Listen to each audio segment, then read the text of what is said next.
लाल तो है भावत तोण को घनो, लाल तो है भावत तोण को घनो। कोटि बहुत गोखुर हैं लागे, फाटत हैं सब तनो,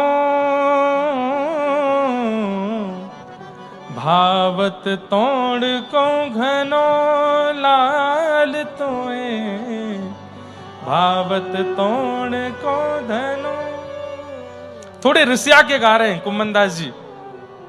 लाला ऐसी जगह चुनिए जावे की। बोले क्यों, कहा भयो, कितनो आनंद तो आ रहा है। अरे कांटे बहुत गोखुर लागे, फाटत है सब तनो। सब हमारे हाथ छिल गए, पैर छिल गए, सबरे इतने कांटे लगे हैं, और खुद तो मदमस्त है करके ऊपर बैठे हो, कोई दिक्कत है नहीं रही है, खुद को तो अच्छो लगे कोई। आवत जावत बोल निवारे, बैठत हैं जहां एक जनो। सिन्न कहा लोए खरी के डारे, ते छाड़ दियो भोन अपनो। तब बूढ़त ते राख लिए हैं सुरपति तो, त्रनहु नगनो। कुंभन दास प्रभु गोवर्धन धर, वह कौन ढोंढनी को जनो।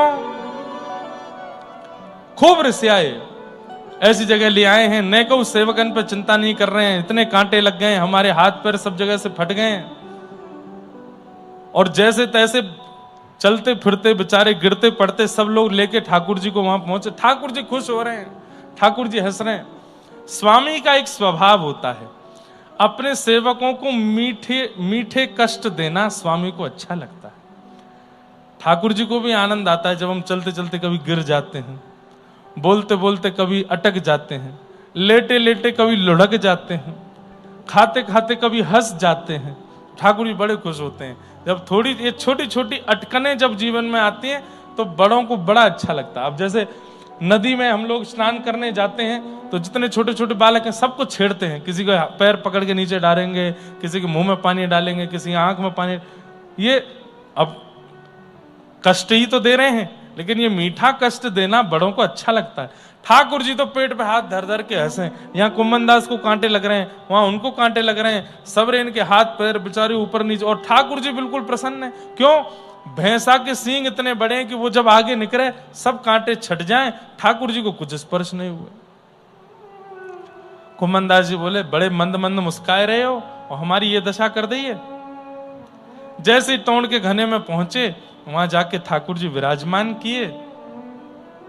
इतने में ठाकुर जी बोले अब चलो, सबरो भोग मेरे सामने धर के तुम सबरे चले जाओ यहाँ से। बोले एक तो कांटे लगवा दिए, ऊपर से हमको न जल की पूछ रहे, ना भोजन की, और कह रहे हैं चले जाओ यहाँ से। कुम्मनदास जी बोले चलो आज्ञा है इनकी, चलो। सब प्रसादी ठाकुर जी के सामने रख करके जैसे ही चले गए, दूर कहीं जाकर के बैठे हैं, सब आपस में चर्चा करने लगे। बोले ठाकुर जी ने ये तो बताया नहीं कि वापस कब आना है।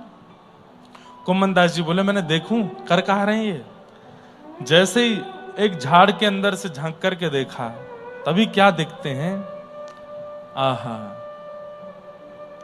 अत्यंत सुंदर वस्त्र धारण किए हैं, सिर पर चुनरी डारी है, नाक में नख बेसर है, और एक परम सुंदरी युवती सामने से चली आ रही है, और ठाकुर जी उसकी प्रतीक्षा में खड़े हैं। कोई और नहीं है, श्री प्रिया जी हैं, श्री श्यामा जी हैं, हमारी श्री राधा रानी है। जैसे ही राधा रानी आई, आहा, कुम्मनदास जी तो देख करके आनंदित हो गए। ओ, तो ये इनते मिलवे आए। और आज कुम्मनदास जी, अच्छा मैंने वल्लभाचार्य जी से मांगा था कि मुझे नव निकुंज मंदिर में जहां विहार करते ठाकुर जी हैं उनका दर्शन करना है, आज वो दर्शन हो गए।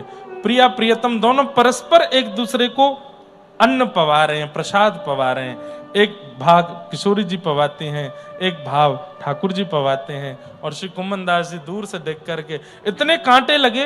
इसका क्या तात्पर्य था? जब तक भव के जितने भी हमारे कर्म बंधन हैं उनको हम भोग नहीं लेंगे, तब तक भगवत अनुभव होना संभव नहीं है। जब तक जीवन में आने वाले कष्टों को हम भोग नहीं लेंगे, जो हमारे प्रारब्ध के हैं, वो जब तक खत्म नहीं हो जाएंगे, भगवत अनुभव होना थोड़ा मुश्किल है। कुम्मन दास जी को कांटे लगवा करके तोड़ के घने में ये थोड़ा सा श्रम दे करके ठाकुर जी ने जीवन पर्यंत के जितने कष्ट थे सब कांटों से निकाल दिए और अपने नित्य विहार का दर्शन कराया।